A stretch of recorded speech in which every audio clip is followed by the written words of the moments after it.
Sure, he's denying them in the tape. I'm just going to play it for you right now. Because one of the things that Jeffrey Epstein was supposedly doing was making these young girls, as young as 14, children, give massages to himself and maybe other folks. Here is Alan Dershowitz. He did an interview with Channel 10 in Miami, and here's the interview. Oh, it's just a full screen. And we don't have the video. Okay, well, he says in this video, it's actually, there's a TV interview where he says, sure, I got massages at Jeffrey Epstein's mansion, but I kept my underwear on, is what he said. He also said that she was an older Russian woman that gave him the massage. Yeah. He went out of his... He also has called the young women in the case liars, prostitutes. It is interesting that the original prosecution was for prostitution, as if these girls who were children were prostitutes.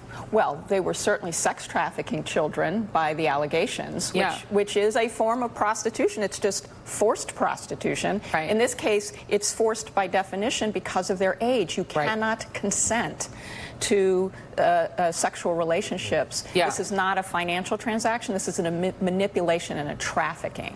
Let's go all the way back, because we went past it pretty quickly in the open. The fact that he starts off as a school teacher. Yes. If you are now known, right? He is a convicted sexual offender. Starts off teaching school. Not clear who hired him. There's a little bit of murkiness. You had some question about whether or not Barr's dad hired him. The original 1974 story about him quitting says that he announced in February of 1974, Barr did, that he was quitting the school.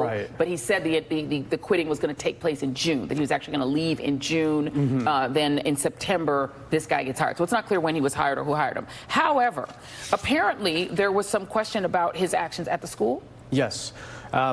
If you look at the school, the New York Times found some actual former students who said that he acted in ways that were a little bit troubling. He was very flirtatious with the students. Wearing like shirts where he's like wearing, you know, furs and showing like his chest hair exposed. And I know it was the 70s and everything, but not at the Dalton School. It wasn't. Not at the Dalton School, because William Barr was sort of like a, you know, he was like an old-fashioned authoritarian. That's weird that would be Dalton Barr's father. Go on. So Epstein, in a deposition in 2009 for one of the civil cases, Epstein depositions are very tough to read because he will plead the fifth. He'll read like this long statement where he pleads the fifth, and he does it for hours, and the attorneys start asking him his name just to make sure he can still answer questions. But there is one slip-up he had. They asked him about the Dalton School. And at the Dalton School, they asked him how old were the children he was teaching there. And he said, mostly old. Mostly 17 to 18. So if you're an attorney, so you automatically hone in on, he considers 17 and 18-year-old children to be old. To be old. And his victims from the sex trafficking cases say he loses interest around the age of 17.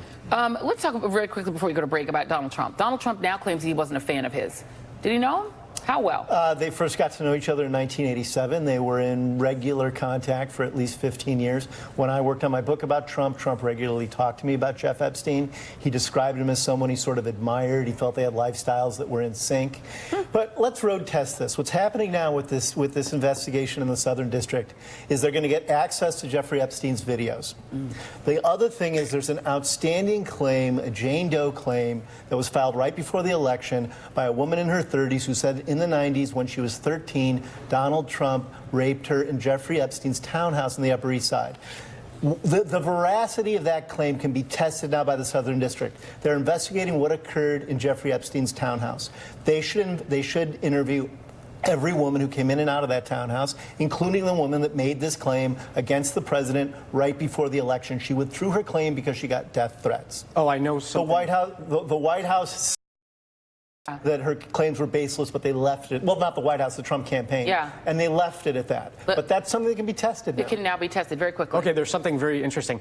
She says 94, right? Where was Jeffrey Epstein in where was he living?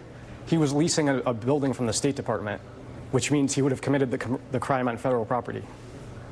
Okay, this is just so weird. But thank you all for being here. We're gonna keep talking about this. Tim O'Brien, thank you very much. Thomas Volshow, thank you very much. Maya is going to stick with us because when we come back, famous author James Patterson. I spoke to him this week, and he had some interesting things to say about this exact same story. Yeah, you won't want to miss that.